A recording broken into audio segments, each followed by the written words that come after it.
নগৰলৈ যোৱা ৰাস্তাত এনেধৰণে দেখা পালো গছবোৰ কাটি থৈ দিছে অৰ্থাৎ এইবোৰ হৈছে সেগুন কাঠ কৰিলে ভাল ডেভেলপমেণ্ট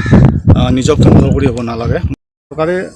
ডেভেলপমেণ্ট কাৰ্যসূচী লৈছে ইয়াতে এটা ডাঙৰ পানীৰ প্ৰজেক্টৰ কাম কৰিছে সম্ভৱতঃ 2002 মানৰ পৰা ইয়াতে ষ্টাৰ্টিং হৈছে এনেধৰণৰ এইবোৰ ইটা ইয়াতে মানে পোৱা যায় ৰজাৰ দিনীয়া ইটা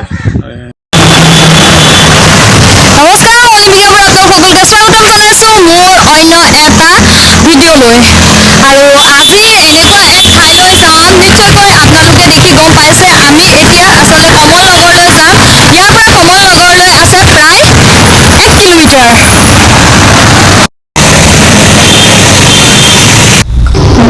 কমলনগৰলৈ যোৱা ৰাস্তাত এনেধৰণে দেখা পালো গছবোৰ কাটি থৈ দিছে অৰ্থাৎ এইবোৰ হৈছে সেগুন কাঠ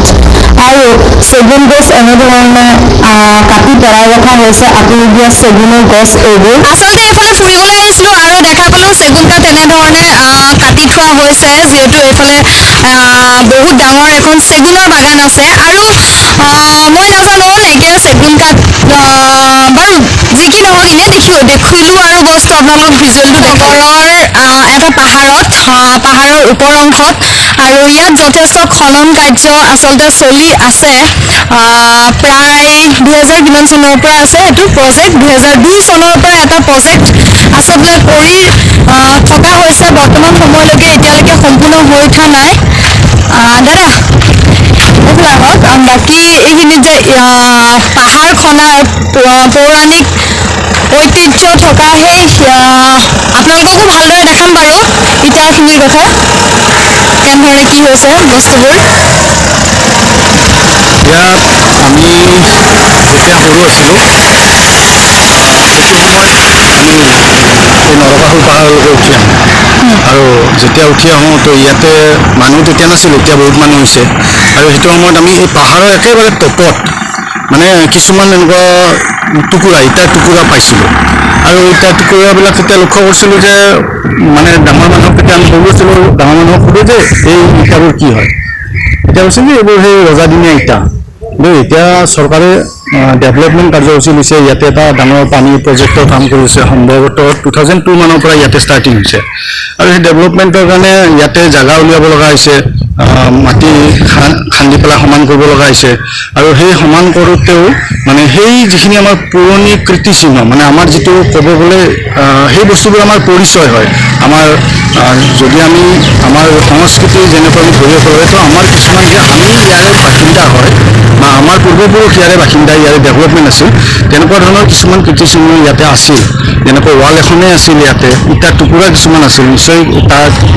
ইটাৰ টুকুৰাখিনি দেখাই দিওঁ এয়া আছিলে ন ইটাৰ টুকুৰা এনেধৰণৰ এইবোৰ ইটা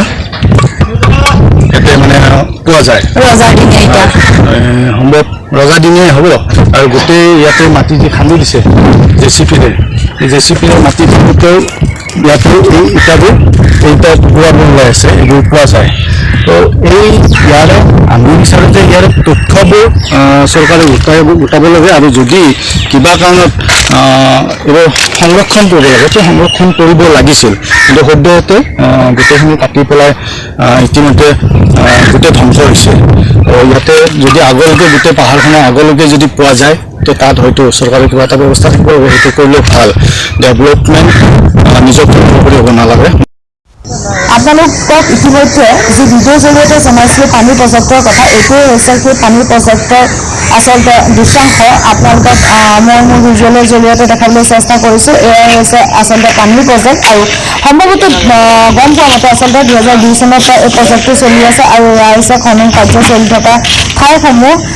যিমান দূৰ সম্ভৱ হয় মই মোৰ কেমেৰাত আবদ্ধ কৰিব চেষ্টা কৰিছোঁ আচলতে এই প্ৰজেক্টটো 2002 চনৰ পৰা আৰম্ভ কৰিছিলে অলপ দেৰি আগতে যিটো কৈছিলোঁ পানী প্ৰজেক্টৰ কথা বৰ্তমান সময়লৈকে আচলতে এই প্ৰজেক্টটো হৈ উঠা নাই ই অতি যাতে বৰ্তমান সময়ত হৈ উঠে চলিত বৰ্ষতে হৈ উঠে যাতে তাৰে কামনা কৰিম এই পানীৰ প্ৰজেক্টটো আচলতে চলি আছে নৰকাসুৰৰ যি কমলনগৰৰ ওপৰ অংশ পাহাৰৰ একেবাৰে শীৰ্ষত চলি আছে